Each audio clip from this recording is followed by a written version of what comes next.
scalp and are more prone to hair fall. Use Dove Strengthening Shampoo fortified with caffeine and conditioning agents. For stronger, more resilient hair, Dove Men Plus Care. Party for 5 days kasama ang buong family sa KBO. Back-to-back ang TV premiere.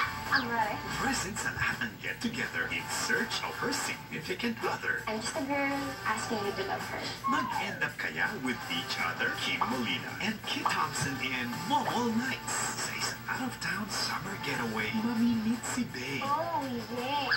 Andrea Brillantes, and Gray Fernandez in Spark. Magpapalitsyon pag naging magmod, pero magbe-best friend zone. Friends? Hindi, best friend. Katniel in Must Be Love. Isi-celebrate ang pag-achieve ng dreams kasama ang man of her dreams. You want my heart? Yes. Liz Can in Everyday I Love You. It's time to party sa 5-day bonding sa KBO. Para sa mas mabilis na activation, tumutok sa KBO channel bago i-text ang KBO 30 space SEP27 space UTV Plus Box ID to 2366.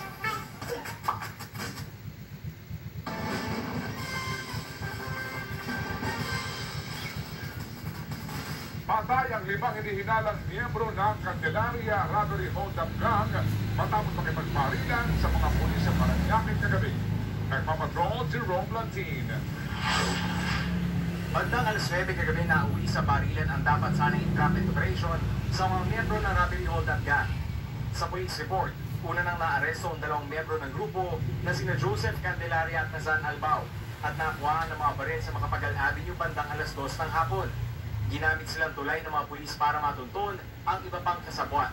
Apparently, member sila ng isang robbery hold-up group. Sila rin ang ginagamit ng muscle men ng mga loan shark puno sa paniningil ng mga pautang sa mga nagsusugal. Sakay ng van ng ibang miyembro habang kasama naman sa kotse ng mga pulis na Candelaria at Albao. Pero nakahalata mo ng mga sospek na pulis ang kanilang kausap kaya nagkabarilan. Patay ang 3 nakilalang sina alias Alinain, Aceras at Cornoso na dati umanong taga-Philippine Marines. Patay rin sina Candelaria at Albao na nagtangka umanong tumakas sa kasagsagan ng barilan. Naiwan pa ang posa sa kaliwang braso ni Candelaria. Magkaposas kasi talaga sila dalawa dahil nasa sakyan sila eh.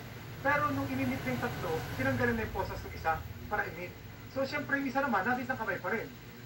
So, kaso nga, nagkaroon putukan na, pati siya na-disgrasya na rin sa crossfire. Ayon sa NCRPO, bukod sa robbery hold-up, responsable rin ang grupo sa pagdukot ng mga Chinese. Ang gumagaya na doon sa mga nangingitab ng Togo. Di ba sinasabi nga ng mga Chinese syndicates yung gumagawa nun? Pero ito, umi-extra rin ng ganon.